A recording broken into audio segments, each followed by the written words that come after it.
আমাদের একই প্র্যাকটিস ছিল, আমরা রিক্সা চালানো, আমরা রিক্সা চালাইতে পারতাম না। আমাদের এলাকার এই মুরব্বীরা এখন বেঁচে আছেন কিনা আমি জানি না, আল্লাহ তাদের যদি মারা যেয়ে থাকেন জান্নাত নসিব করো। রিক্সা এখানে বেঁধে রাখা যেত রশি দিয়ে। এই মোমেন্ট সাহেব ভদ্র দেখেন না, এখন ভদ্র মানুষ, এই ভদ্র মানুষ দেখে রাখেন। আমার আতিক নজরুল সাহেব ভদ্র মানুষ আছে এখানে, এর পাইলে ভালো হইতো।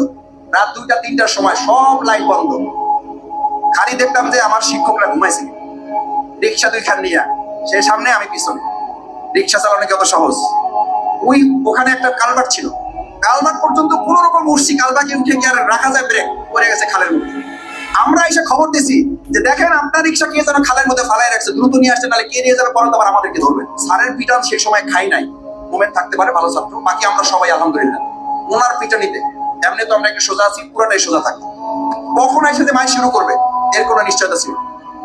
আলহামদুলিল্লাহ শেরিফুল খান ফরহাদ স্যার আমাদেরকে শিখাতেন যে তোমার তিনটা তুমি ইংরেজি বলতে পারবে না মানে। আমি বলতাম যে স্যার আমাকে দিয়ে তিনটা সব হবে, আমার মুখ দিয়ে একটা ইংরেজি আপনি বাই করতে পারবেন না, আপনি চ্যালেঞ্জ দেন আমিও চ্যালেঞ্জ দিই।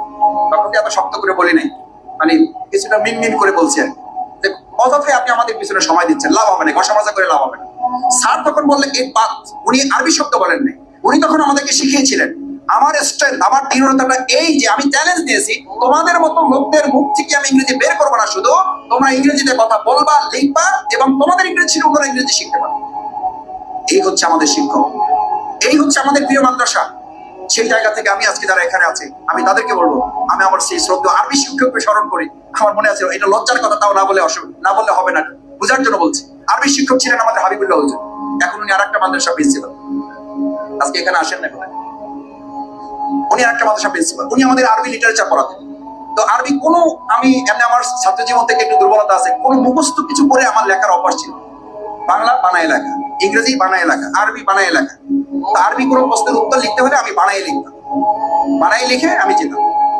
তো হাবিবুল্লাহ হুজুর উনি এসে মোটামুটি খাতা দেখে পিঠের উপর 2টা দিলেন, এরপরে হাত পাততে বললেন, পাতলাম। আর খাবা? আমি বললাম স্যার হুজুর আজকে আর দিয়েন না। আমি তো খুব শখ করে যা মনের মধ্যে আসে, মনের মাধুরী ভাষায় লিখছি।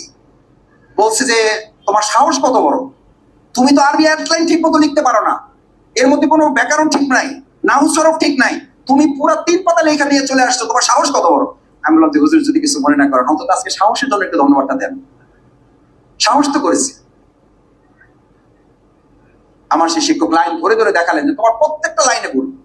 আমার সেই গল্পের কথা মনে পড়ে, যার কথা বলা হয়েছিল যে তুমি এই স্কুলে কি পড়াশোনা করবা।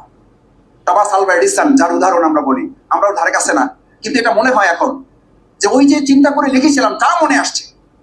টমাস আলভা এডিসনকে তো বলে দেওয়া হয়েছিল